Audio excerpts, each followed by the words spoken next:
Dear all, welcome to the third and final instalment of our annual housing conference for 2021. This session will be a spotlight on vulnerable tenants. The two speakers for this session will be Michael Singleton and Aadhithya Anbahan. In the famous words of Cilla Black, I will be your host for this evening. I am ably assisted by Eloise Marriott, who will be chairing the Q&A portion of the event. Eloise is a former pupil of Michelle Caney, David Nuttall, and yours truly. She plainly survived and lived to tell the tale. Just by way of a quick reminder, this session will be recorded and uploaded to our website stroke YouTube page, and also a collated set of slides from all of the sessions will also be provided to delegates. So without further ado, on to our first speaker. He needs little introduction, so I shall be brief. Michael Singleton was called in 1987 when I was 3 years of age. I feel very old, or maybe even slightly young, depending on how you want to look at things. Michael is the head of our group. He is widely regarded as one of the finest housing practitioners of his generation. He has been involved in some of the leading cases in social housing in both the Court of Appeal and Supreme Court. The Legal 500 Directory for 2020 describes him as the go-to person in complicated cases, and Chambers of Partners 2021, and I quote, says the following about Michael: "He is a housing encyclopedia on legs. There isn't much he hasn't seen in his career. He's well respected by the judiciary and authority on all housing matters." Over to you, Michael. Thank you very much, Tom. I should make two comments about the directories. Whilst it was gratifying to be described as the go-to guy for complicated cases, I would much prefer it to have read, "He's the go-to guy for straightforward, lucrative cases," but regrettably that didn't happen. As to being a walking encyclopedia, if it's like Chambers' copy, it's out of date, needs updating, and going tatty at the edges. But be that as it may, I'm now going to look at vulnerability in its wider context. And hopefully you can now see a slide. Vulnerability, Michael Singleton, the two may well be linked, but we'll pass swiftly on from that.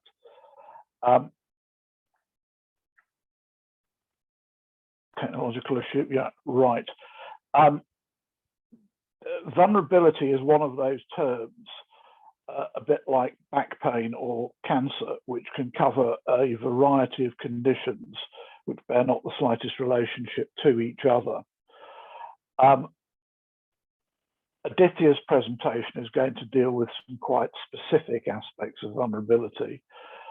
I want to look at it as in a general capacity, because there is a danger, and I have seen this happen more than once, that people focus so tightly on one aspect that they ignore all the others, and sometimes it's the wrong aspect completely. Well, where are we going to see vulnerability? The short answer is probably just about anywhere. But as that is not the sort of answer that's going to curry great favour with the judge, a few more focused areas. Mental capacity, and I'll look at this in a little more detail shortly, but you'll all know that mental capacity is the ability to make decisions, including, if appropriate, unwise ones. Mental health, and that is likely to fall under the heading of the protected characteristic of disability. Similarly, physical disability. But here are two that don't fit neatly with any of the statutory schemes. Domestic violence. A victim of domestic violence is vulnerable in the ordinary sense of the word, and those who provide housing or those who advise victims of domestic violence who may well have a social housing tenancy will be aware that that vulnerability can have a considerable impact on the housing situation. I have known, and I'm sure many of you have, occasions when somebody has had to be rehoused overnight.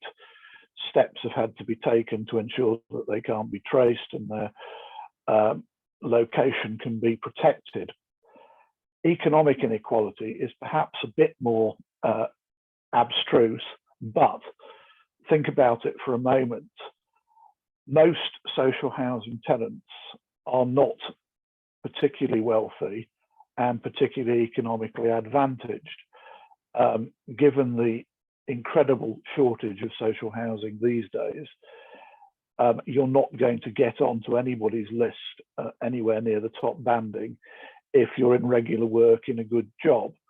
I can remember the days well before Margaret Thatcher when living in a council house was not that unusual, and you would find people who today would be described as solidly middle class.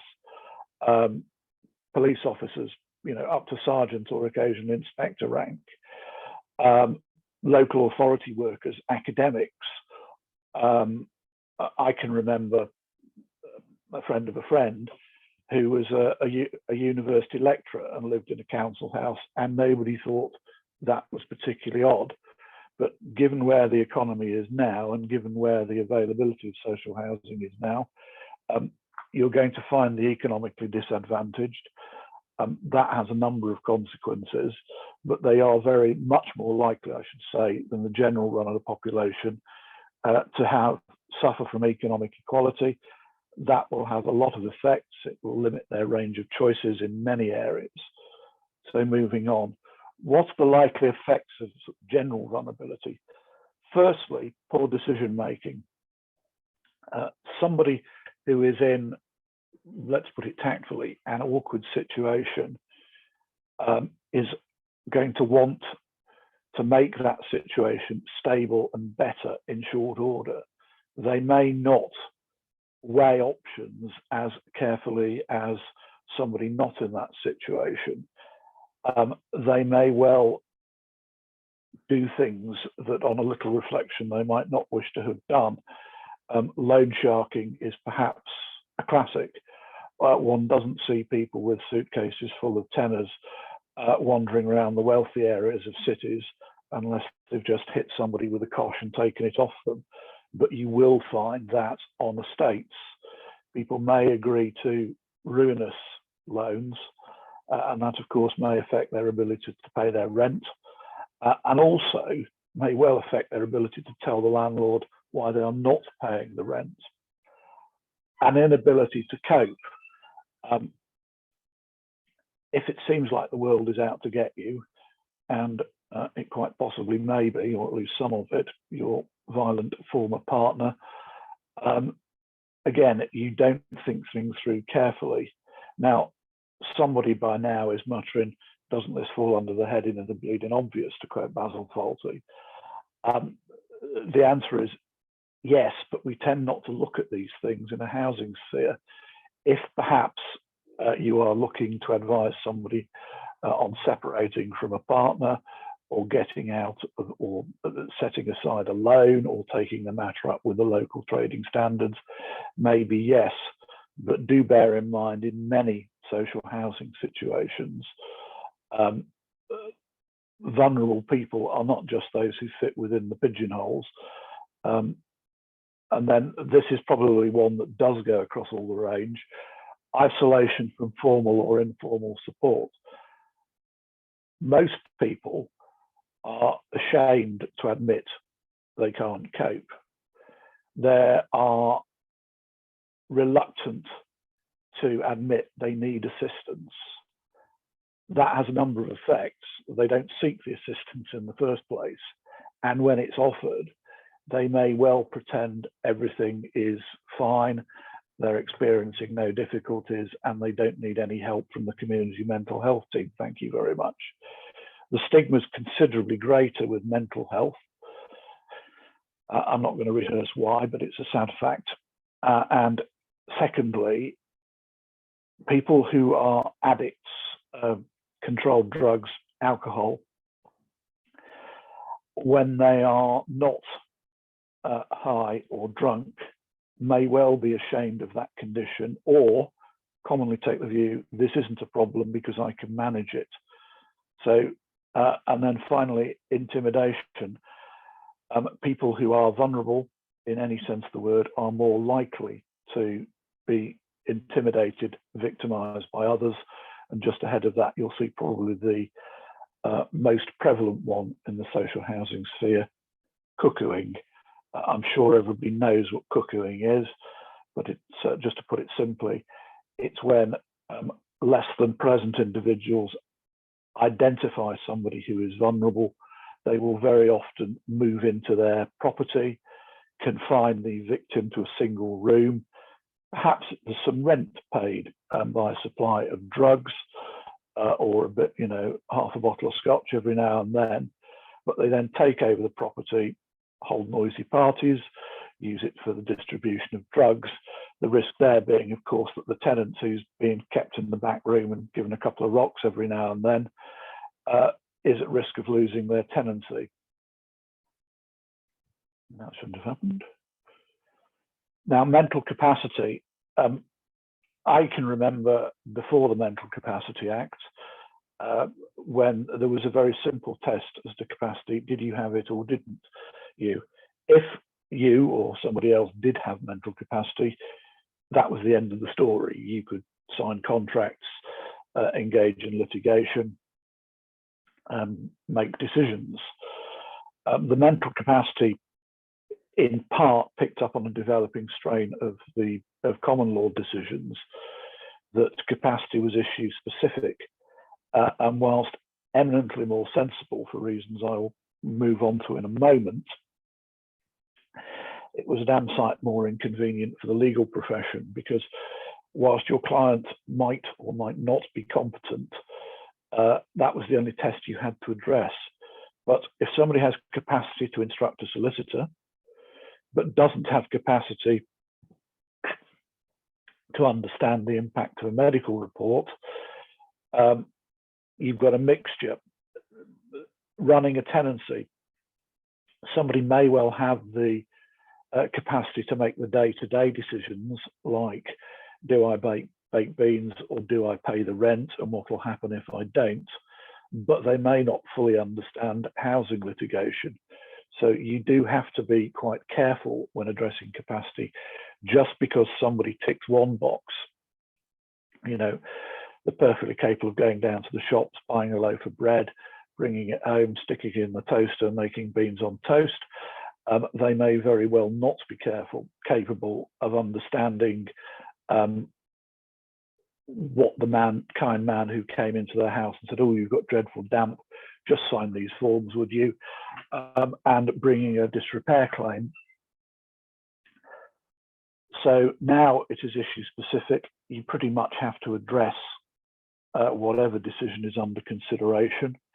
There is a positive duty on, and this stems from the solicitor's retainer, to satisfy yourself, if they wish to be your client, that they are capable of making decisions. The next three headings are from the Section 1 of the Act. There is a presumption in favour of everyone having capacity, and that will not be displaced until all practicable means have been attempted to communicate with them. To take a very trite example, if somebody's deaf, you can't assume they lack capacity because they don't answer your questions when you speak to them. That's, as I say, trite and overstated.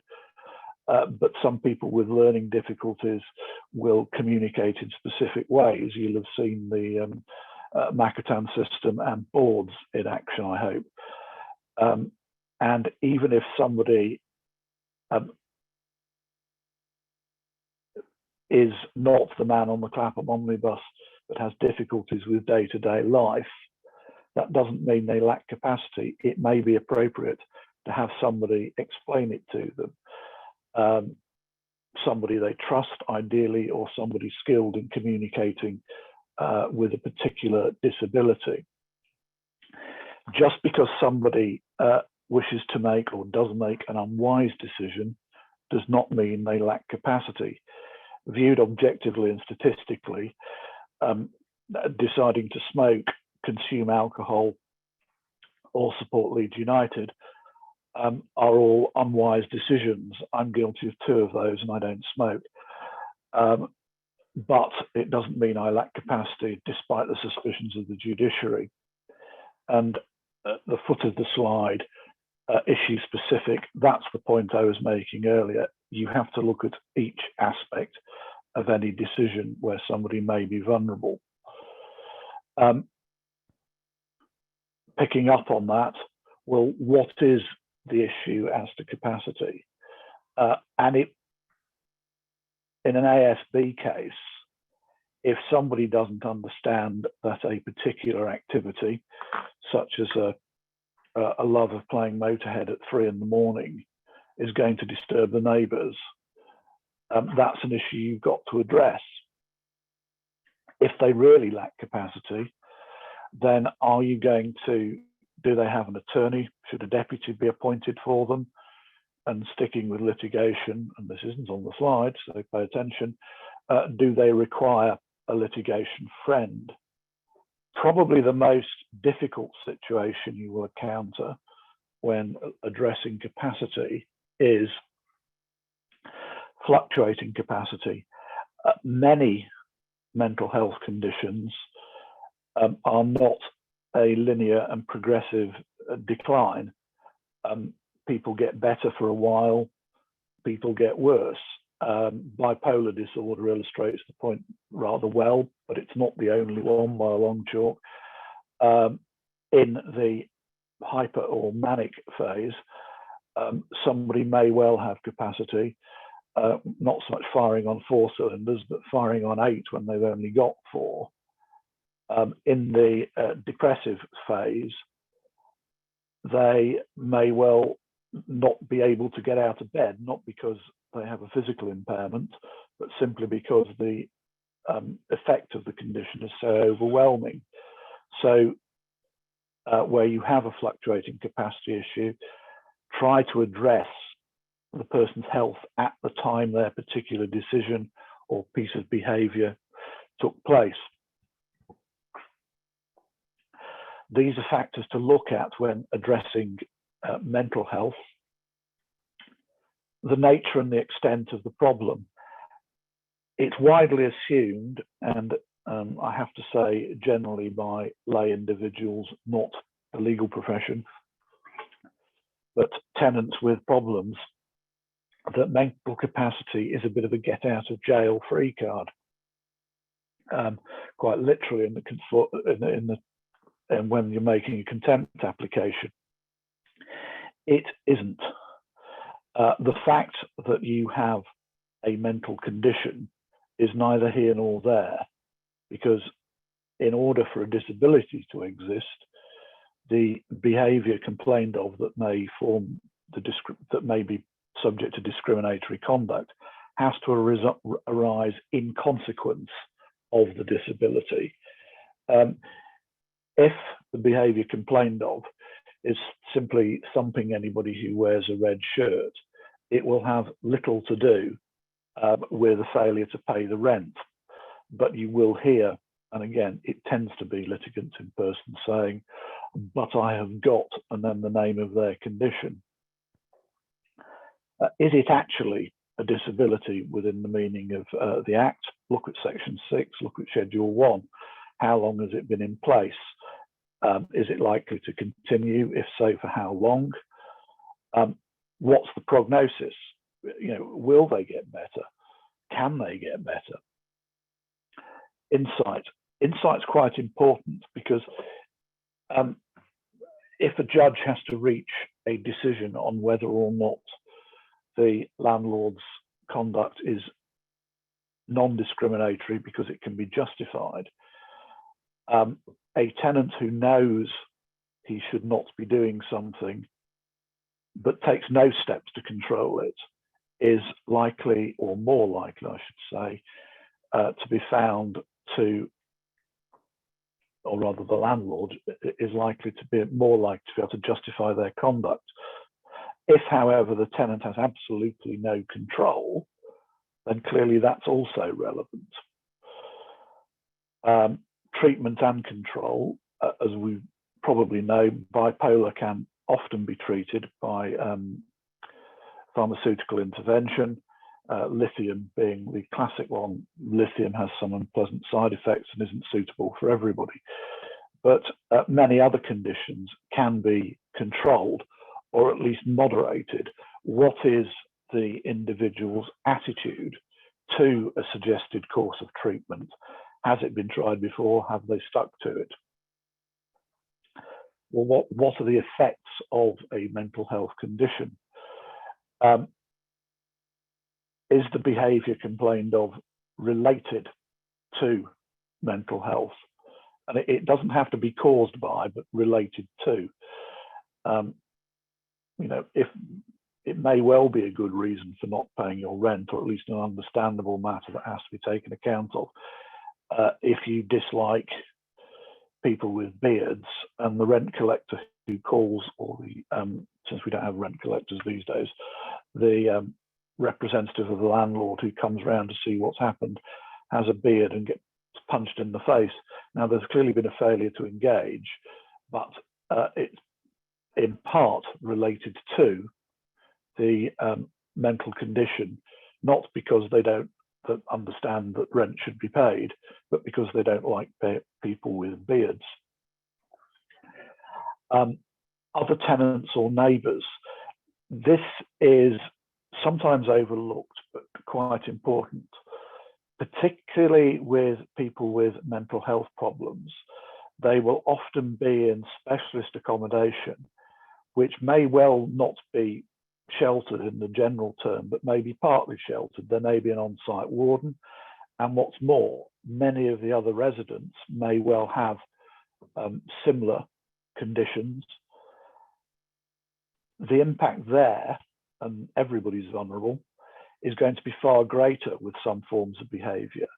Those who are easily frightened, scared of others, find it difficult to engage, are going to suffer far more from a noisy and threatening tenant who has his own or her own mental problems. But when you come to look at things like the effects of the behaviour complained of, look at who it's affecting, not just a general effect, because if you're in a specialised scheme and somebody is violent and others are terrified, then the vulnerability works both ways, and you do need to take that into account. Again, one of my favourite phrases, issue specific. Physical health, I'm moving on from mental capacity and mental health as a disability, and moving on to, it is potentially disability, I should say. Again, you have the same test, Section 6 and Schedule 1 of the Equality Act. Now, even if somebody doesn't have a disability that would provide them with a possible defence under the Act, there are still things to consider, and this will apply to both. Somebody with mobility issues may well not answer the door to somebody who's calling around to find out why they haven't renewed their housing benefit claim, because they find it difficult to get down the stairs in time. Similarly, they will have problems, or could have problems, with property maintenance. If you have vertigo or an amputated leg, climbing up a ladder even to change a light bulb may well be impossible. Similarly, hazards within the property that would not necessarily be hazard for somebody with full mobility, those are all likely to form the subjects of applications for reasonable adjustment. And I will illustrate with what better be anonymised for the sake of the individuals concerned, a case I was involved in. There was a tenancy of a 3-bedroomed semi-interwar property, which seemed to make up a huge amount of the housing stock. The tenants were not the most pleasant people. They'd been unpleasant to the neighbours, but rather than involve the neighbours who were somewhat reluctant, the landlord went down the track of saying, well, you haven't maintained the garden. It's a mess, and the tenancy agreement very clearly says you must maintain the property, and this is not putting up a new set of gutters or windows in. This is something that falls squarely within your responsibilities. Looks good on paper, doesn't it? Until you find that the tenant had emphysema and walking as far as the pavement exhausted her, and the landlords were fully aware of her physical condition. Nonetheless, they issued proceedings. Unsurprisingly, a disability defence went in, and when we got to the point of exchanging witness statements, the landlords more or less admitted, A, they knew of it, but B, they weren't going to let her get away with having an untidy garden. My advice was short and to the point, and I just about resisted the temptation to include Anglo-Saxon in it. So the case was settled. Then somebody from the landlord dobbed them into the council because the local planning regulations provided that hedges were not to extend beyond the boundary line, and they hadn't maintained the hedges. They then got a direct discrimination and victimisation claim and had to settle it and pay money, and they still didn't get the recover possession of the property. So I'm not saying any of you would do that, but do think carefully. One of the greatest insults we pay to the disabled community, if there is such a thing, is treating them as a monolithic block. Disabled people may be brilliant, see Stephen Hawking, thick as a short plank, unpleasant, antisocial, convivial. They are individuals, and the disability is merely a factor of their personality. It is not, oh, they're disabled, they must be nice, and we can treat them in that manner. You've got to consider people as individuals. And again, a reference to fluctuation. Some conditions, physical conditions, will vary massively. Multiple sclerosis, for example, has good days and bad days. Very often stress can exacerbate physical conditions. So when they get an NSP or are served with particulars or know they have a court appointment coming up, their disability or their physical disability may be much more manifest. And that's when you get people saying, well, when I went round to see them, she could walk to the door, she could carry a tray with 4 teacups that were full on it. And today she's had to come in a wheelchair, and the offspring are having to practically carry her. This is all a con. Well, it might be, but again, don't bet on it. And certainly, unless you can prove it, don't say it. Some general considerations. So I've looked at mental health in terms of capacity. I've looked at mental and physical health in terms of the Equality Act. I know Aadhithya is going to deal with some of those matters in greater detail, but forget the statutory matters. A judge making a possession order, or being asked to make a possession order, on the basis of the discretionary grounds, has to take into account all relevant factors. That comes from the decision in Cumming and Danson, which was made in 1947. It's still quoted in all the textbooks and frequently in the Court of Appeal. It's not restricted to diagnosed conditions. All relevant factors could be, my dog's just been run over and I was really upset. And when the neighbour asked me to turn the music down, I suggested he make himself intimately acquainted with his mother. So it may well include factors that render somebody temporarily vulnerable. Bereavement. People are not making their best decisions shortly after they have lost a loved one. Relationship breakdown. people may be far more focused on the wrong they perceive has been done to them, the fact that they can't see their children, and somebody coming along saying, look, could you just do this? You know, mow the lawn, may well be met with an abrupt response. When you're addressing somebody, whether you're advising them or whether you're considering taking action against them, there are a number of practical matters. Just about everybody might have a support network available. And if they don't, that's something you need to know itself. So who, if anybody, is providing support? The vast bulk of support for the vulnerable comes from their family members.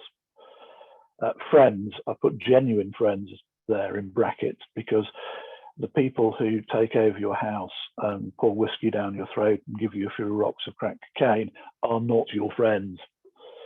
Similarly, there may be formal support from social workers, community and health, mental health team, the GP. At will, or is indeed can, the tenants agree to you contacting them? Ideally, they should. If they can't, there's not a great deal you can do about it, but I would certainly recommend, if you know that there have been interventions, or indeed you know their family addresses, they may be down as a guarantor, write to them saying, you know, we're concerned about X. You know, if he's amenable, will you please get in touch with us? You can't tell them to, and you certainly shouldn't threaten them. But subsequently, and we'll move on to this in a moment, those letters may be very valuable, because a judge is going to inquire, well, you knew this person was behaving oddly. What did you do about it? Well, I spoke to them. Yes, but they didn't want to speak to you because you're a man with a beard in a red top, and we know he doesn't like them. So what else did you do? Well, everything else is data protection. I've heard that said. True-ish. But if you have tried to contact those people, you're able to say to the judge, well, we wrote to his GP. The GP basically said, well, I can't contact you because it's confidential. We wrote to the community mental health team, who said they were aware of him, but he hadn't consented to us meeting with you, so we're unable to. We've written to his mother. She's concerned about him, but she's not prepared to engage with us. And more practicalities. More and more cases are involved consideration of documents. If it's a judicial review type challenge, it's what's down in the file that's by far and away the most important. Similarly, with the fast track, courts are far more concerned with what's on the file than calling everybody who made a note on the file, and you'll be lucky to get them. So, you know, do write it down. Contacts with the tenant and support services.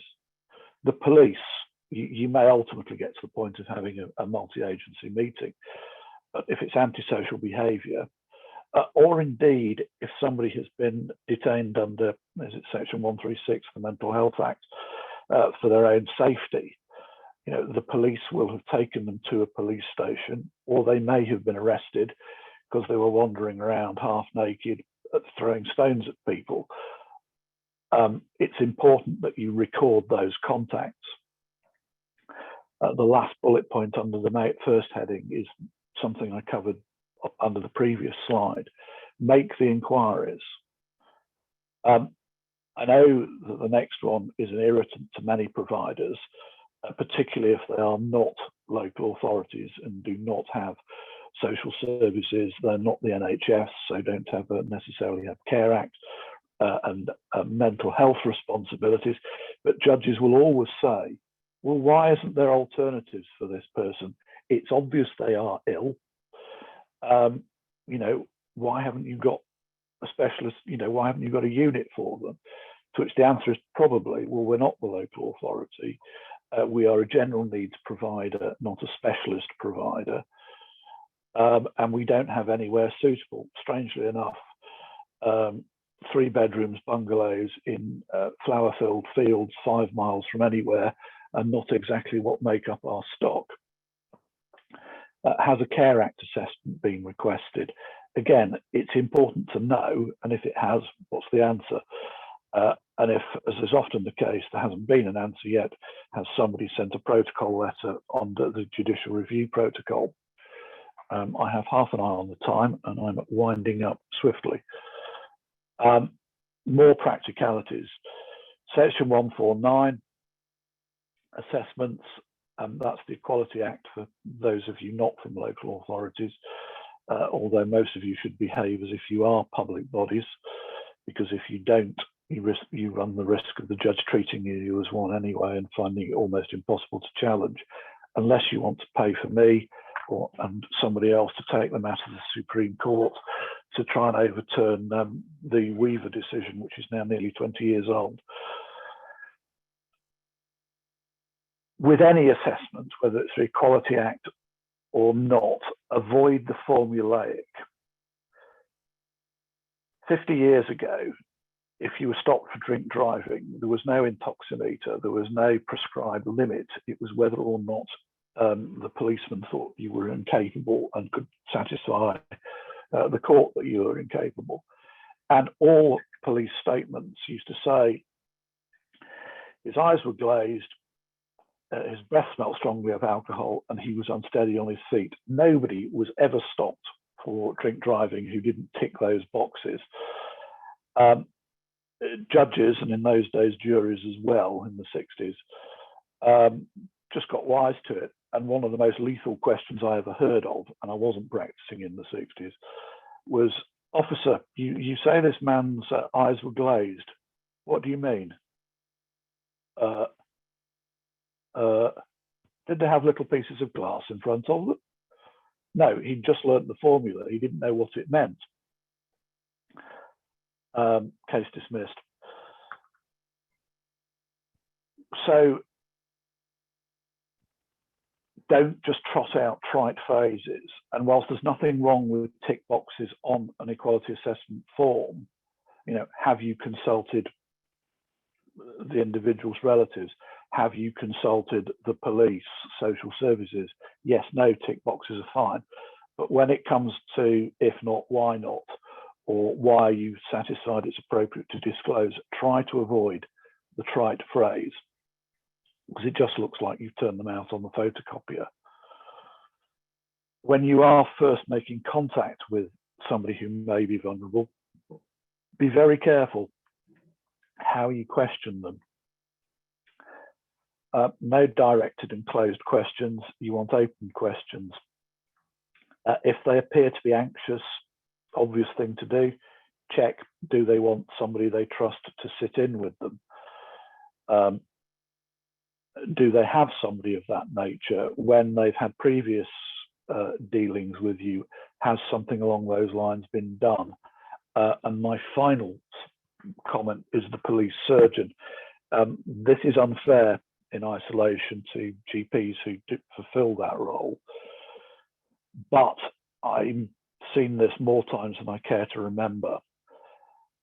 Somebody is arrested for doing something antisocial close to their home. It's a criminal offence, Section 4, Section 5 Public Order Act. The police arrest them and they're aware there's a mental health issue. So what the police will do is ask the police surgeon to come in and consider whether the individual is fit to be interviewed or fit to be charged by reason of their mental condition. Also if they're blind drunk as well. Very often the police surgeon gives a perfectly proper opinion. Yes, they are. That does not establish they have capacity. It does not establish they lack a disability. It's a completely different jurisdiction.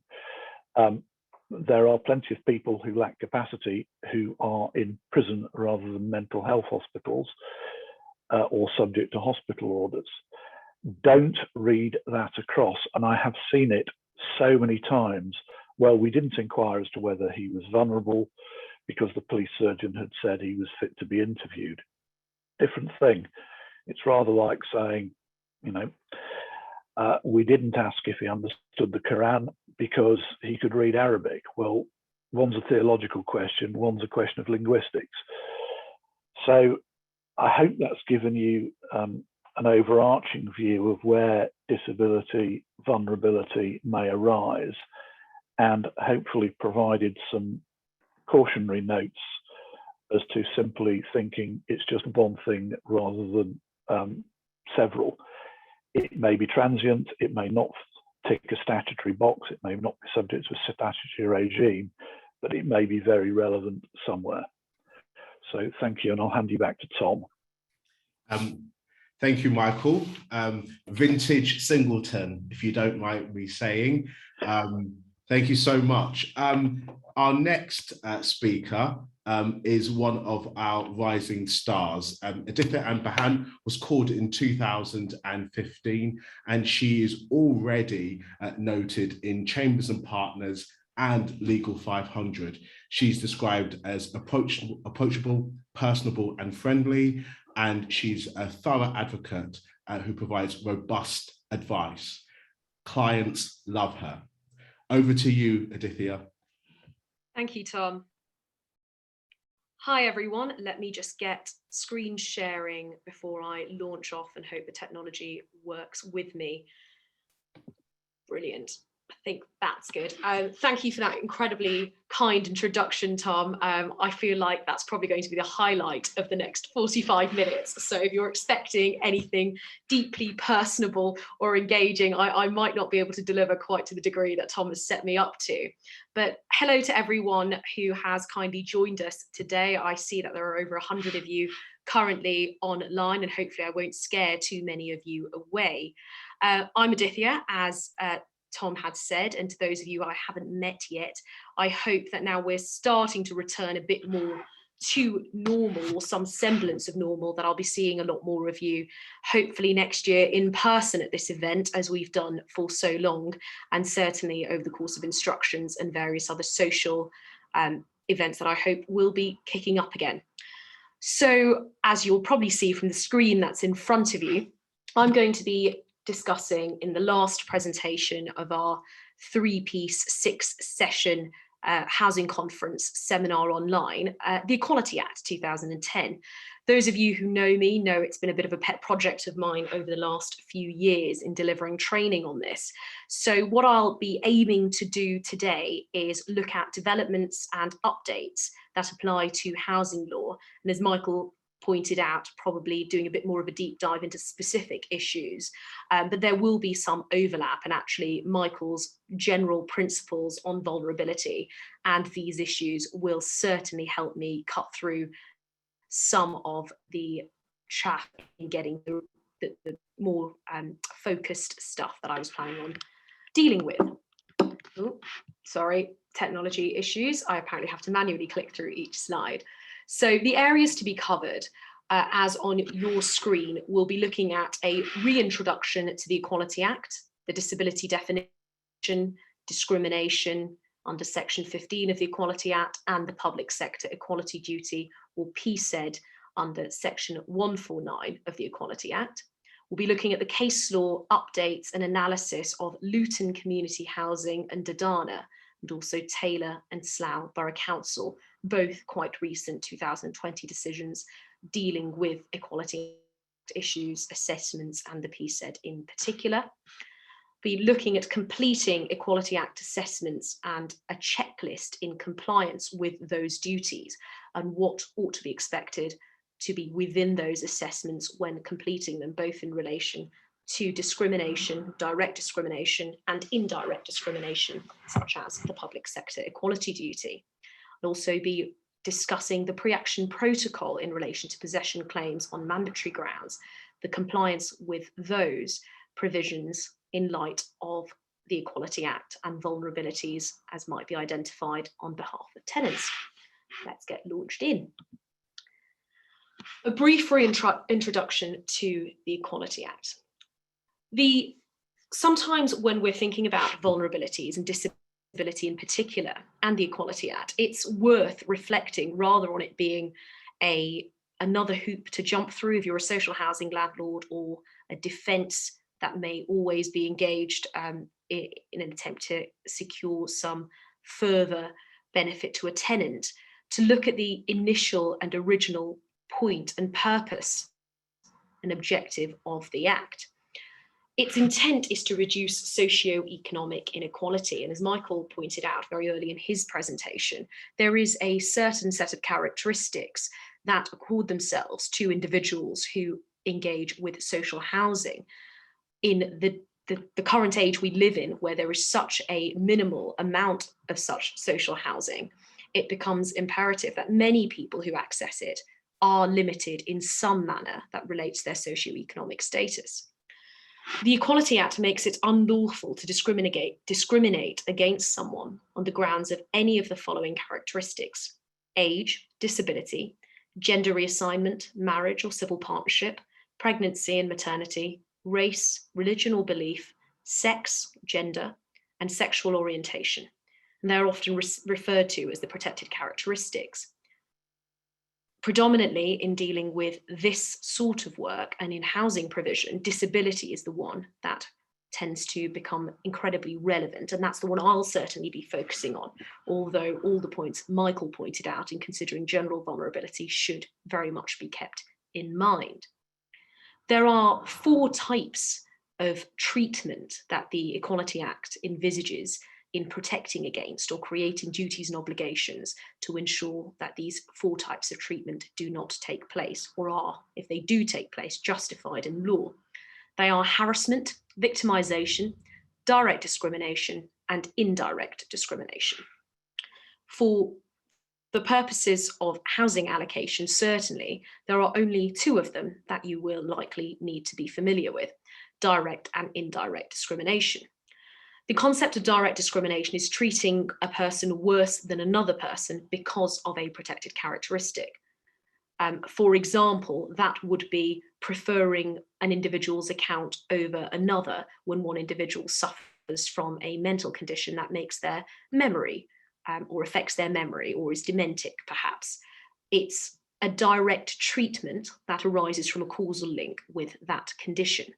That's the kind of conduct that might be alleged if a Section 15 Equality Act defence is being raised, and by virtue of Section 35, we'll look at that in due course. Indirect discrimination can happen when an organisation puts a rule or policy or a manner of conducting things into place which has a worse impact, either intentionally or unintentionally, on someone with a protected characteristics than someone without one. An example of that might be a local authority planning to redevelop some housing. If it holds a consultation event in the evening, it might be that female residents can't attend because of childcare responsibilities. It's things like that that might not, when being set up, have any intent to have an impact on any individual, and it might not even come to the concept or idea of the person organising it or taking a step. But it's the kind of thing that is covered by something like Section 149 or the public sector equality duty. Turning to the disability definition before we look at those direct and indirect discrimination aspects. Those of you, or most of you, will be familiar with the definition that somebody is considered to have a disability for the purposes of the 2010 Act if they have a physical or mental impairment and the impairment has a substantial and long-term adverse effect on his or her ability to carry out day-to-day activities. An impairment is considered long-term if it's lasted at least 12 months, or is likely to last for at least 12 months, or is likely to last the rest of a person's life. Substantial effect means that it must have an effect that is more than minor or trivial. A disability controlled by treatment will be treated as if it's continuing, as will a disability that is not presently having a substantial adverse effect on the ability to carry out normal activities. Michael referred to MS, and that's certainly an example I would use alongside diagnoses such as rheumatoid arthritis, which are notorious for having periods of good health to the casual observer, where there's no limitations to any physical movement or the carrying out of day-to-day activities. But when there is a flare of the condition and when it increases, as Michael pointed out, often in times of stress, that having an NSP or an injunction proceedings or court proceedings of any kind can materialize. it will have a potentially substantial adverse effect on day-to-day activities. It's worth noting that, of course, the addiction to alcohol, nicotine, and other substances is not an impairment for the purposes of the 2010 Act, and that's made quite clear in the Equality Act 2010 Disability Regulations at Section 3, which deals with addictions. Section 6, subsection 1, the disability definition, is often considered the gateway. It's the thing that a tenant will have to prove or establish, usually by way of medical expert evidence, in order to avail themselves of the protection that the Equality Act provides. So, of course, an individual would have to prove, essentially, establish that they have a protected characteristic, in this regard, disability, of course, before the duties that are imposed upon a landlord would arise in relation to indirect or direct discrimination and the provisions therein. In relation to discrimination, we have touched upon it, that direct discrimination in relation to housing allocation or the provision of social housing will likely be by the mechanism at section 15(1) of the Equality Act.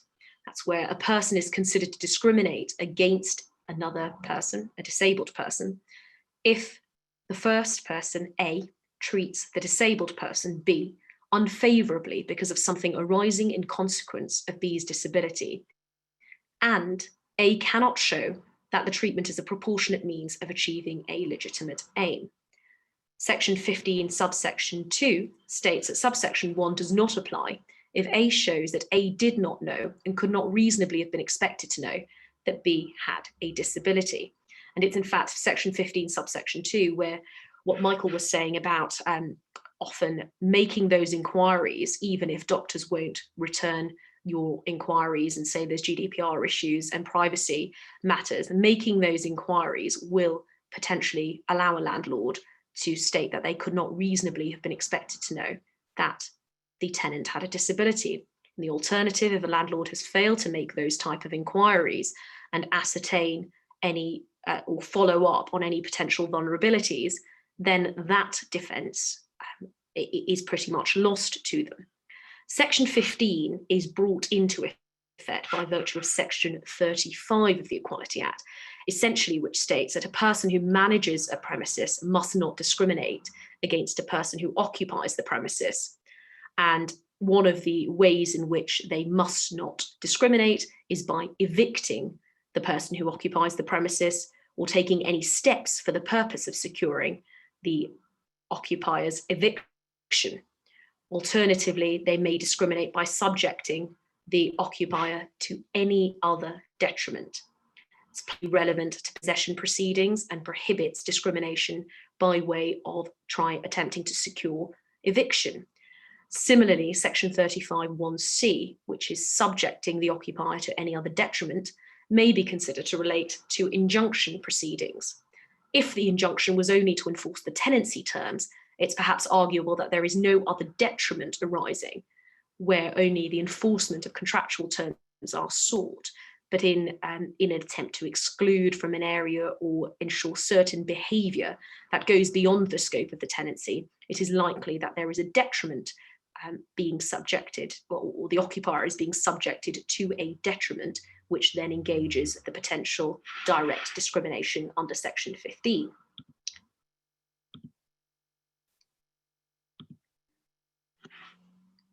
When might discrimination be proportionate? And that, of course, relates to that provision we can see at section 15(1)(b), where the landlord can show the treatment as a proportionate means of achieving a legitimate aim, and therefore essentially justify the discrimination as being a proportionate act.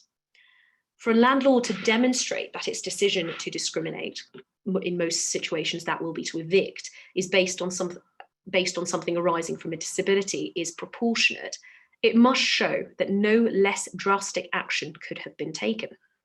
The concept of eviction in particular has been noted by the courts in what are well-established authorities as not being a binary choice between doing nothing in the face of tenancy breaches and antisocial behaviour or seeking possession. Many landlords do view it as we are faced with numerous tenancy breaches, numerous complaints of antisocial behaviour, there is no other recourse than to pursue eviction and serve a NOSP. But actually, as the courts have established, there are numerous intermediate steps to consider, and that ought to be considered where there is a vulnerable and specifically disabled tenant. Those steps might include referrals to various services, mental health, etc., adaptations and adjustments at the property, rehousing considerations, although, as Michael pointed out, that's often much easier to say than see in reality, given the incredible stretch of resources that most social housing landlords are faced with, but still something to consider. Mediation, restorative justice, acceptable behaviour contracts, or injunctions. Consideration ought to be given to some or all of those intermediary steps before a decision to evict can be considered proportionate. And ideally, such decisions and considerations ought to be clearly documented along the process of that decision-making to demonstrate that no less drastic action would be appropriate in the circumstances. Reintroduction to the public sector equality duty. The PSED is a duty to have due regard. It's intended to ensure that local authorities and public bodies and those exercising those functions consider how their decisions and policies affect people with different protected characteristics. And it should be substantiated by evidence to show how that has been done. A duty to have due regard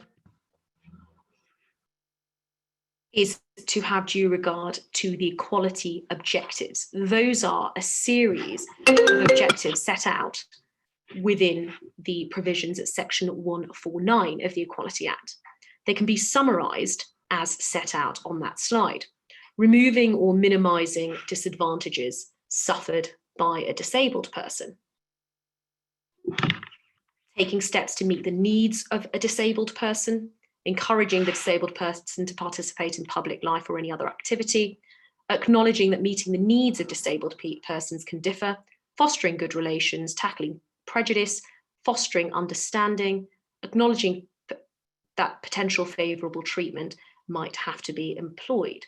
The duty also involves making reasonable inquiries in relation to satisfying those equality objectives. Having due regard means performing a rigorous consideration of the duty so that there is a proper appreciation of the potential impact of the decision on equality objectives and the desirability of promoting them. Any consideration by a landlord must be robust, thorough, and conscientious. It ought not to be just a simple rearguard action, so simply done after the event to justify the decision already made. The landlord is encouraged, even if which some of those elements of equality objectives may not be strictly relevant to the exercise of housing functions, to consider them, show that it's considered them, and explain or set out why they may not be relevant or strictly applicable in the circumstances. There will be certain issues which will be much more relevant than others. For example, has the landlord considered encouraging the disabled person to participate in public life? Might be quite low down in relation to eviction on the basis of serious antisocial behaviour and criminal conduct around the property. Whereas fostering good relationships between the disabled person and someone who is not may be quite multifaceted. That can be relationships with housing officers, neighbours, and even other resources and referrals and individuals who might engage in the same. The PSED assessment should ensure that everything has been delved into and properly looked at on a conscientious basis. Luton Community Housing and Durdana was a case that came out last year and was appealed and up to the Court of Appeal. Miss Durdana, the tenant, had applied to Luton Borough Council for homelessness assistance in 2009 and had been nominated subsequently for accommodation with Luton Community Housing in 2013. Was allocated a property later that year. She was, interestingly, a council employee of Luton Borough Council, as was her husband at the time of seeking that homelessness assistance. At both points, in 2009 and 2013, she had misled the council and Luton Community Housing as to her family's financial and housing situation. Specifically, Miss Durdana and her husband had falsely stated that their address at the time was living with Miss Durdana's mother, having not disclosed that they had their own assured short-hold tenancy at another property and were not subject to overcrowding as they had alleged. They had a combined annual income of over £70,000, which was not declared, and savings of more than £6,000, which again was not declared. And in fact, misstatements were made about those questions.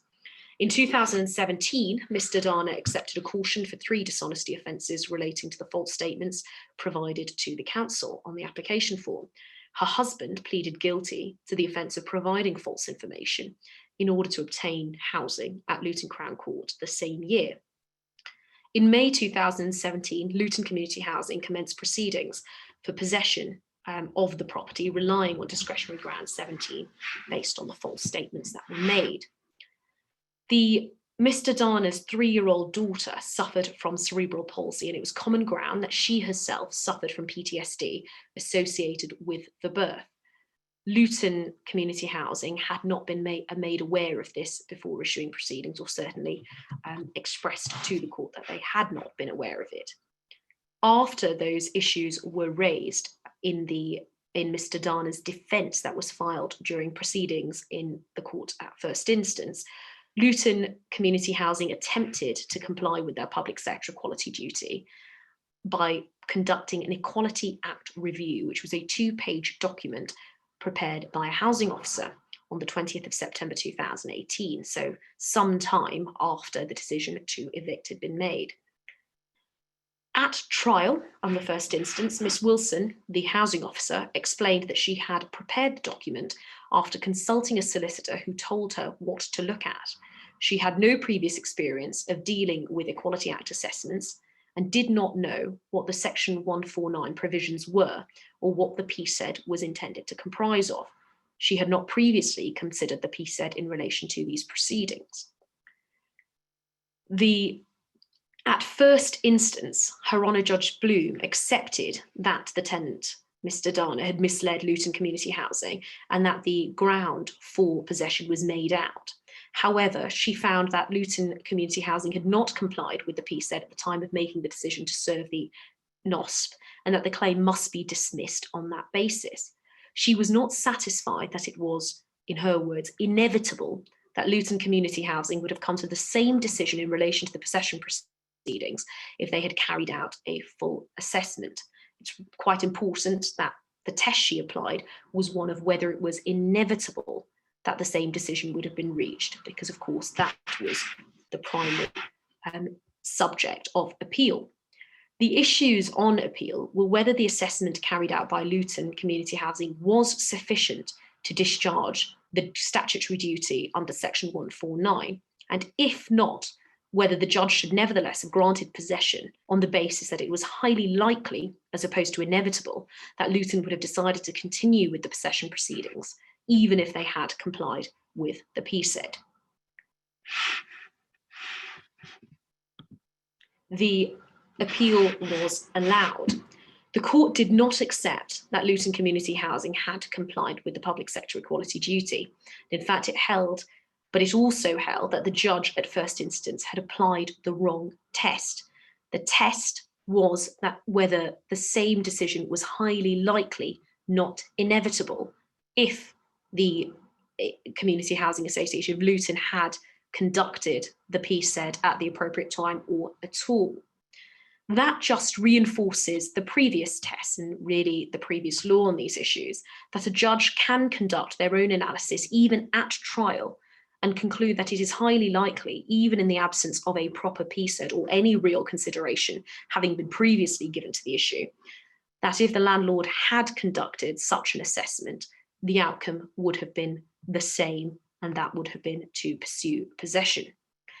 However, Where Luton is perhaps, and Durdana is perhaps the more useful as a judgment, is the criticism of the purported Equality Act review carried out by Luton Community Housing. That ground of appeal failed. As the judge observed, both at first instance and reinforced by the Court of Appeal, the language and contents of parts of the document were very much those of a proportionality review carried out in order to justify the treatment of a person with a protected characteristic that might otherwise be regarded as discriminatory. But in this case, they were not concerned with allegations of direct discrimination. In fact, the reliance was on the breach of the PCID and Section 149 of the Equality Act. The Court of Appeal went on that although it is theoretically possible for the duty to be complied with in ignorance of what it consists of, Miss Wilson, by her own admissions, had not taken into account the likely effect of the disabilities of the respondent and the child in relation to their proposed eviction from the premises, although at the time when the decision was made, Luton Community Housing knew what the disability was. In those circumstances, it's worth noting that a composite document such as an Equality Act review was not considered sufficient within Luton Community Housing and Durdana to discharge the duty under Section 149. The court concluded that there had been no open-minded or conscientious compliance with the duty to have due regard, simply because it was open to the court to essentially remedy that lack of proper assessment did not mean the initial assessment was sufficient, or that Luton Community Housing had in fact really engaged at all with the provisions of Section 149.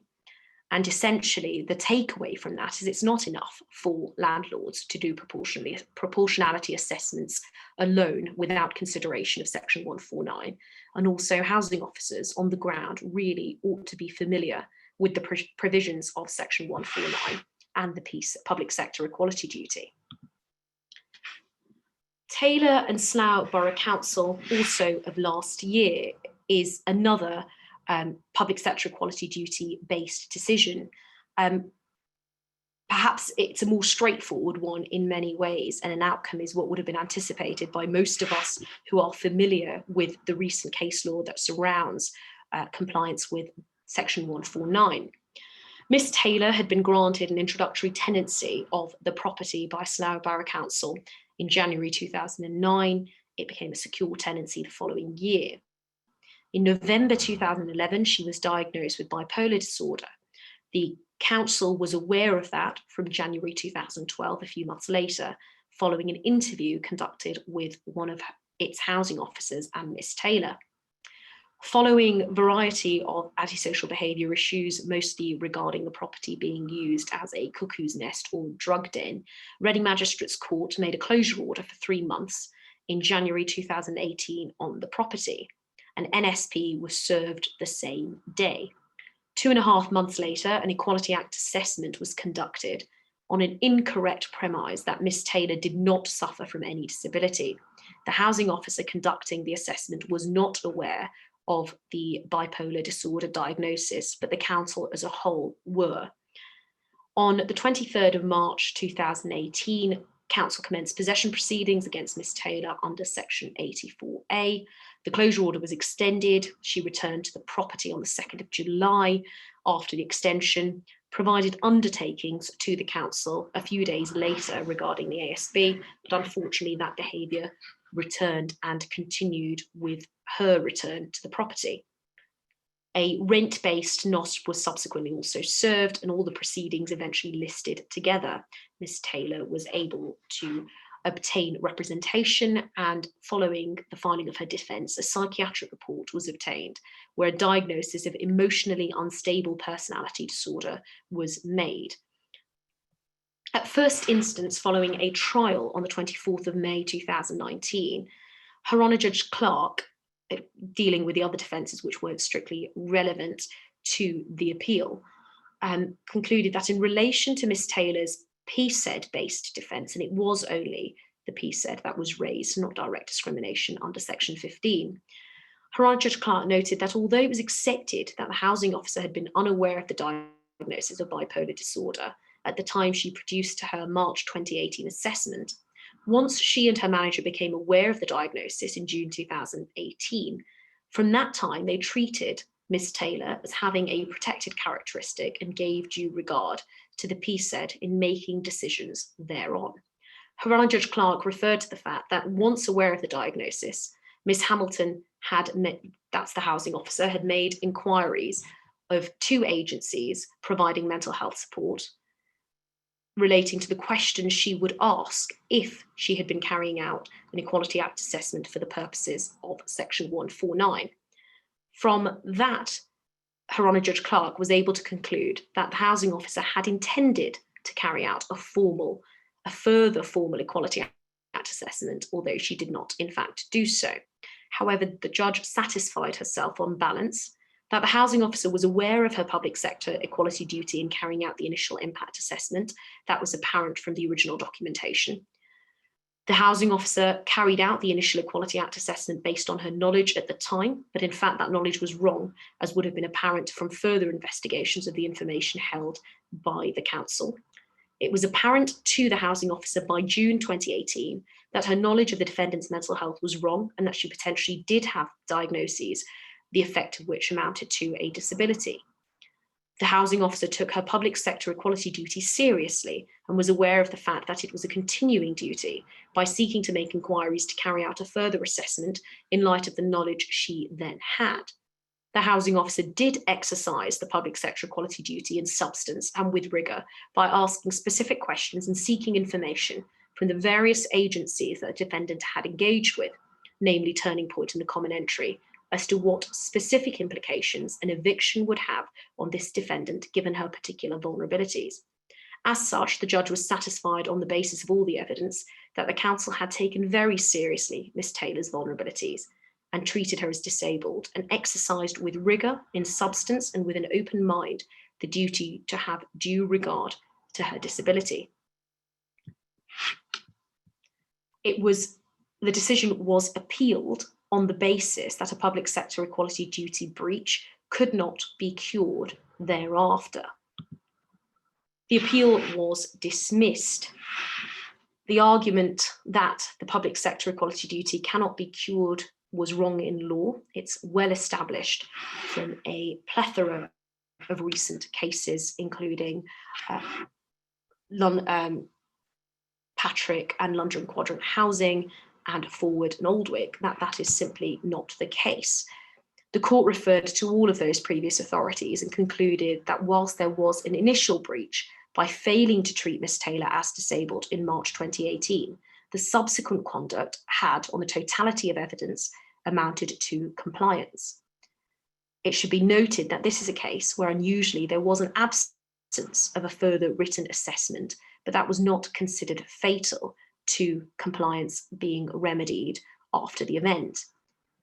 It was, however, noted by the Court of Appeal that it is not to say that the fact that the PSED was applied with at the earliest stage is irrelevant to the question of later compliance. It is always necessary to find that the public authority has complied in substance, with rigour and with an open mind with the PSED. In practice, that authority of Taylor and Slough Borough Council emphasises both the need for disability information to be shared widely across landlords who are exercising different roles and services, and that's particularly applicable to a local authority, or otherwise the impact of those assessments and the quality of those assessments can seriously be compromised by failure to do so. Similarly, it emphasises that the actions taken after a housing officer becomes aware of the disability, even if proceedings are ongoing, can have a significant impact as to whether the court considers that there has been compliance with the equality duties. Many of you will be sick of my saying it, but simply speaking, one catch-all assessment is likely not enough. That was the situation in Durdana, and at paragraph 16, the Court of Appeal stated, as the judge, that's at first instance, observed, the language and contents of parts of this document are very much those of a proportionality review carried out in order to justify the treatment of a person with a protected characteristic. Considering that, it is preferential and likely necessary for there to be two documents, one of course being an assessment pursuant to section 15, a proportionality assessment, the one that many housing officers are familiar with, and a second one directing the housing officer's attention to the equality objectives and those duties contained within section 149 and the PSED. And whilst resources may be stretched and the circumstances where housing officers are carrying out these assessments are difficult, knowledge and reference to the PSED will alleviate these sort of defences being brought time and time again and potentially being fatal, even when they can be remedied. But it's a risk that's being taken if that action continues without conducting these assessments with good knowledge of that duty. What Taylor establishes, on the other hand, is that the courts are not keen to let a formulaic interpretation of the duty simply prevent dealing with cases on the facts. Substantive compliance is considered to be sufficient. So in cases where it's simply not been possible for whatever reason, or they're too far along for pre-action or pre-issue compliance of these duties to take place, a rigorous, robust, open-minded and conscientious consideration thereafter by the housing officer that can be documented either by way of a further assessment or at least within a witness statement of inquiries made and steps taken is capable of satisfying the court that there has been a remedy of the breach thereafter the original breach took place. In terms of Equality Act assessments, they should, as I've said, ideally be two separate documents, proportionality first, likely followed by the PSED. The former, the proportionality assessment, will likely need more reference to the factual matrix and can set that out more thoroughly, and the PSED can refer to it. It doesn't have to repeat all of the same factual information, but it makes more sense to have it that way round. A proportionality assessment, in reality, should consider the various elements set out in the left-hand side column on your screen. Is a disability conceded or not? You can conduct a proportionality assessment even where the disability or the very basis of there being a protected characteristic is being challenged. That can be made clear at the top of the assessment, and also made clear that the housing officer is carrying it out as if that disability was proven and established, although it is not conceded that it has been. Was there knowledge of the disability or not? When did that knowledge arise and how did it arise and what was the knowledge of? Of course, if the initial knowledge was of a bipolar diagnosis and the latter diagnosis is of emotionally unstable personality disorder, there may be a variance or difference in the type of symptoms and the impact of that diagnosis. What is the basis of the action being taken? What's the impact of the tenant's behaviour on other individuals or the housing association? Refer to all attempted interventions and referrals. Those should both be internally and externally. Refer to any informal and formal actions taken. Any actions not taken. For example, an injunction might not have been applied for because in the circumstances of an individual, it might not have been considered appropriate, particularly if an acceptable behaviour contract had been broken and undertakings had been broken. It might be that the housing association or council don't consider having a power of arrest or an ability to commit is appropriate in certain circumstances. Has there been support offered?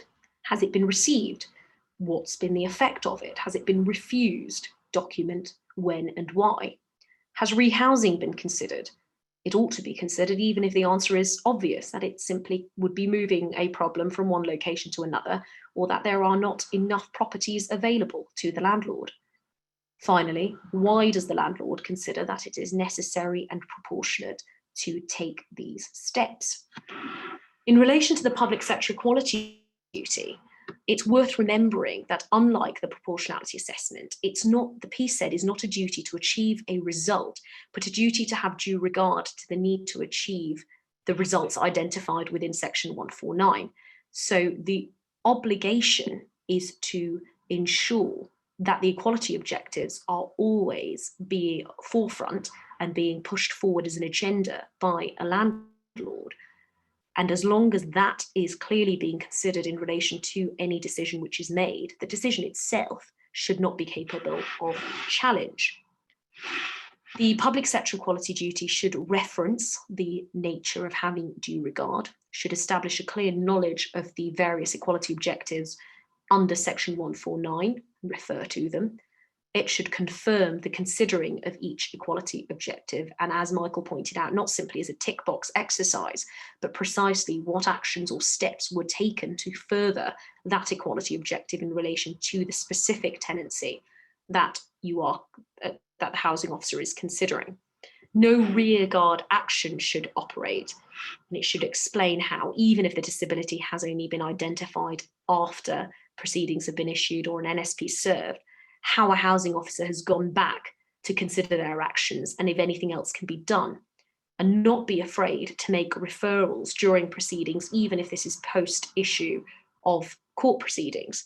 In Taylor and Slough Borough Council, that bode incredibly well for the council in persuading the court that there was a conscientious consideration after the fact. Finally, and I will wrap up, this is my last topic, and I'm certainly not going to read out everything on that slide. The pre-action protocol for possession claims.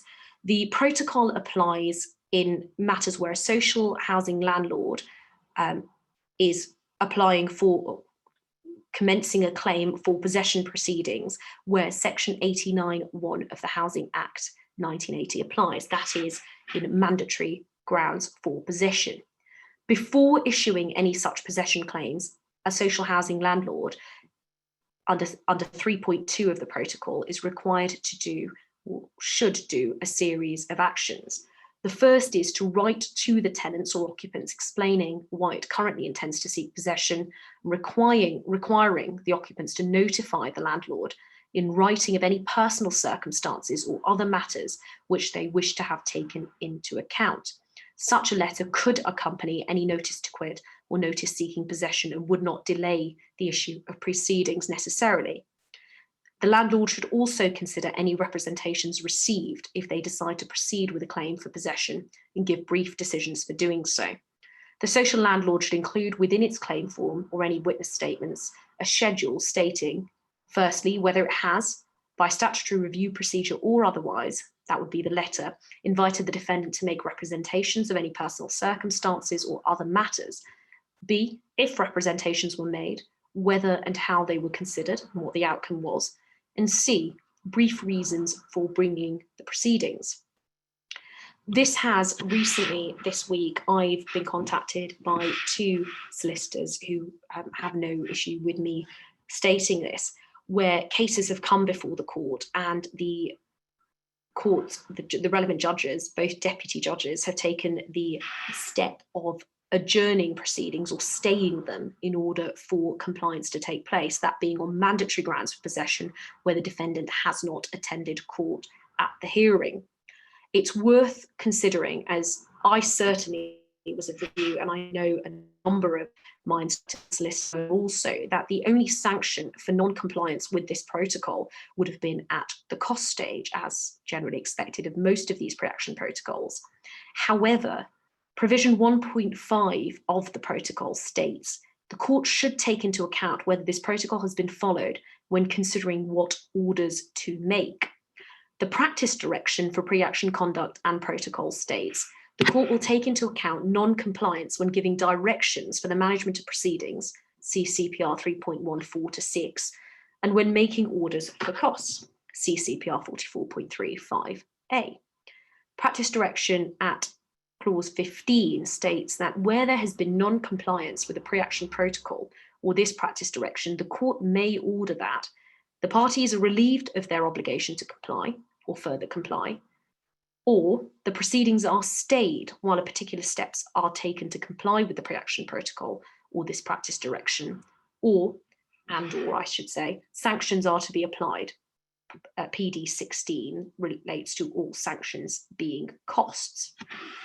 In those circumstances, whilst there is a provision for should in relation to compliance with the protocol rather than must. It very much seems that there is an expectation that there is compliance with these protocols, and that's becoming very much more reinforced in the approach being taken by judges at court. It makes quite clear that the consideration of compliance is not only to the issue of costs, but also as to whether those orders should be made or whether a stay or adjournment should take place in order for compliance to take effect, particularly in current circumstances where there are significant amounts of disability defences being raised and vulnerability has become, as Michael's presentation dealt with, a very real and live issue before these courts, particularly in relation to social housing tenants who often do have some vulnerability or the other. This may reflect a lack of intent on behalf of the courts to allow for mandatory possession orders to be made in the absence of defendants where compliance has not taken place and where the claimant has not provided an inquiry, an opportunity to make representations or a schedule detailing those responses and its consideration of the same with its witness evidence. In reality, it seems that certainly on mandatory grounds, a letter should be sent at the latest with the service of the NSP. It may be worth considering sending that letter on normal possession-based notices too, and normal NSPs.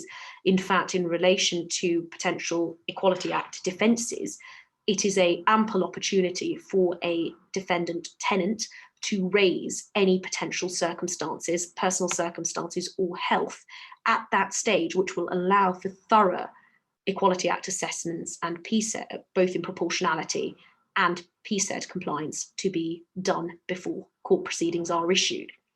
The letter should set out the summarised reasons for possession, request written representations within a specific period of time, usually perhaps 14 to 21 days. And then the subsequent witness statement should ideally have a schedule and reference the representations, exhibit them would be probably preferable, indicate what consideration was given to the representations, for example, in a proportionality or PSED assessment or by way of an internal review, what conclusions were raised on the basis of that information, particularly if it was information that was already held and the decision was made with knowledge of it, and set out why proceedings are still being brought. That can likely be done by virtue of quite a short paragraph or two to the witness statement, but it really ought to become common practice, particularly given that the courts are becoming more alive to compliance in mandatory possession proceedings with the pre-action protocol. I am just under time, I can see. So at this point, thank you all, and I will hand back over to Tom and Eloise for the Q&A. Thank you, Aadhithya, for what, if I may say so, was a truly majestic exploration of the Equality Act and the very interesting observations on the practice directions, which I must confess I didn't truly appreciate. So, as Aadhithya said, this portion of the event will now move to Eloise, who will deal with the Q&A element. Thank you, Eloise.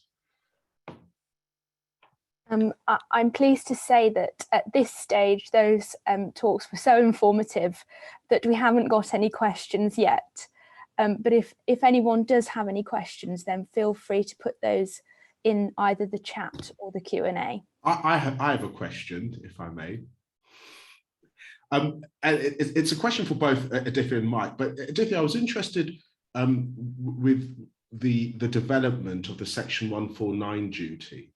And am I right in thinking that we are effectively focusing on substance and an intimate consideration of the duties as opposed to a tick in the box exercise, substance rather than form, if you like? Yeah, absolutely, Tom. I completely agree. And I think the thing with the PSED that's always been a bit of an issue with Section 149 is that it almost seems counterintuitive. So it's not a duty to potentially do anything. I think that's always what housing officers might struggle with. And actually, by its nature of requiring you to have due regard to a series of essentially considerations or objectives, it makes it much easier to tick it and say, I know what this is about, even without a proper appreciation for it. The authorities that refer to Section 149 in a non-housing sphere date back to sort of 2012 and around then. And that's where those words of proper and conscientious focus on the statutory criteria come in, and also the idea of a proper appreciation of the potential impact of any decision on the equality objectives. So that's why those words of robust, conscientious, focused are very important. And really, those people carrying out those assessments and having due regard really need to understand what the equality objective is, not simply a sort of series of questions that's been provided often by a solicitor, putting a tick next to it saying, yes, I've thought about this, which then under cross-examination simply falls apart. Indeed.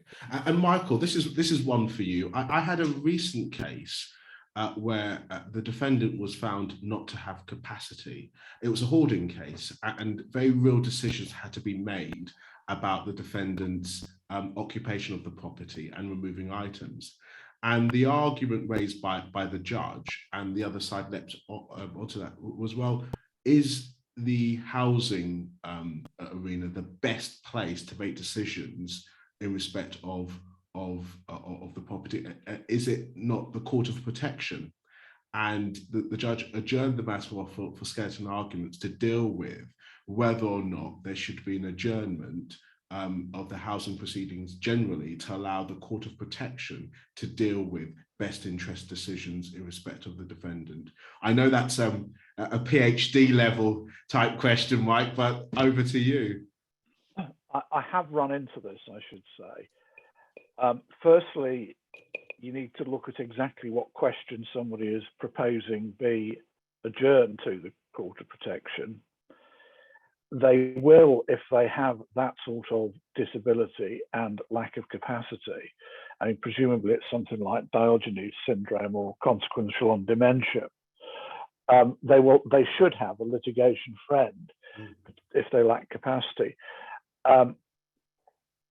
Now, in that sort of case, it's not simply, oh, it's a 17-year-old who needs, his big brother to hold his hand. It's somebody probably, to be an appropriate litigation friend, needs considerable insight and probably expertise as well. And so if you have somebody experienced and skilled in the field, the argument's pretty much got to be, well, what can the Court of Protection add to this? There may be things it can add, but you need to identify them, because otherwise it bears the superficial stamp of the judge just kicking it into somebody else's territory so that they can deal with the sticky question. And the things that should have been looked at, and I'm not suggesting they weren't, are things like, well, will this condition ever improve? Because then you're into proportionate means. I did one where we had similar arguments, where 3 times the registered provider had provided skips, and paid for, I might add, and provided assistance with help from family members to clear the property. And the case had reached the point where the chief exec of the association had run into the chief fire officer for the county at some civic dinner, and he'd said, oh right, you own so-and-so's 57 such and such a street or whatever, which the chief exec says, yes, I think those are ours. He said, if it burns down and one of my officers is inside, we'll be looking at a corporate manslaughter prosecution, because it's so bad, it's bad. So that's something to watch out. One thing that during Aadhithya's presentation struck me, and it's something perhaps I should have reminded people of, on the Equality Act, once there is what I'll call prima facie equality, discrimination, the burden of proof flips. Section 136 reverses it, and that I'm afraid those who are a little familiar with litigation in your instructing clients department may well say, oh, well, they can't prove that. They can't prove that. Wake up, hello, you've got to disprove it. Yes. Over to you, Eloise. I think we have some questions. Yes, we've had a few questions now. So the first one is from Prerna Ronta. They ask, can we include issues considering both proportionality assessment and section 149 of PSED rather than having two separate forms? Well, the short answer is yes, in theory. Is it best practice? No. The reality is, when it comes to court documents, and obviously maybe that's easier said from council's perspective, where it's the only thing we're dealing with and we're not juggling the million and one things that come across your desk like you are and like housing officers are. But the reality is, when you're looking down a trial bundle index, when judges have a very limited amount of time to consider these papers ahead of a trial, having a very separate proportionality assessment and separate PSED document, particularly in light of authorities like Durdana, where a single Equality Act review was not considered sufficient, would be preferable. I've also noted that for housing officers, it actually makes it easier to update them when these proceedings go on over a year, 2 years, 3, even in some of these proceedings, that having a separate document makes it much easier to update one or the other with the reference to the real elements that are directly relevant to them in different colours. Where you have a composite document, in reality, we're dealing with very different issues between the proportionality assessment and the PSED. Conflating the two often ends up being more confusing than achieving anything really, both for the housing officers, the lawyers involved, and especially the judges at the end of it. So if it can be avoided, I'd avoid it. Michael, any thoughts on that at all? Well, given that you have to, or you at least very much ought to, be keeping it under constant review, I think separate considerate forms are appropriate, because nothing may have shifted on the disability issue. Yes, you're satisfied they're disabled, you're satisfied as to the condition of the property and so forth. But this constant, it's anxious scrutiny. And what was going on 3 years ago when the first complaints came in and you made your first assessment may have little to do with the situation on the ground today. So, there's nothing wrong with having a combined form, but it's just better practice to have separate ones. Thank you very much both for that. I think, Michael, if we come to you on this one to start with, as you raised the issue of domestic violence, we've got a question here from an anonymous attendee who says that, where does domestic violence fit in with the Equality Act and PSED, because it is not a protected characteristic? Well, domestic violence isn't a protected characteristic. Domestic violence may be very relevant, because it may be that the victim does actually have a protected characteristic. And strangely enough, some years back, I was involved in a case where both defendants had to have litigation friends. Both had permanent mental health problems, and in fact, they'd met in a sheltered scheme, and they were a couple. And to give you some idea of the severity, when I say they were a couple, the second defendant was quite convinced he was the first defendant's husband. The first defendant stated they'd never got married, and the principal nuisance was her throwing him down the stairs of the flat they lived in and hitting the door, hurting him. But also the neighbours in the ground floor flat were constantly disturbed. So it may very well be relevant. It is possible, and I put it at no higher than that, that the domestic violence is as a result of a mental health problem. But even if it's not Equality Act and it's not a protected characteristic, bear in mind there's a mandatory possession ground based on domestic violence, and indeed it would certainly come within the all relevant factors to consider. And of course, under the Family Law Act, when you can actually make an application to transfer a tenancy into somebody's name when there's been domestic violence. You make it on relationship breakdown, but assuming that the relationship is broken down because of domestic violence. It may be that the perpetrator is the tenant, but it may well be the victim puts on an application to have the tenancy placed in her sole name. Thank you. That's a really helpful insight. Thank you. The final question that we've got at the moment is from Helen Gascoigne. And Aadhithya, perhaps you could answer this one. The question is, where do assessors come in? It's something that's been mentioned by defendant solicitors in the past, but has never actually had one involved in a case. Absolutely. Helen, I was meant to be covering that issue briefly and time was against me.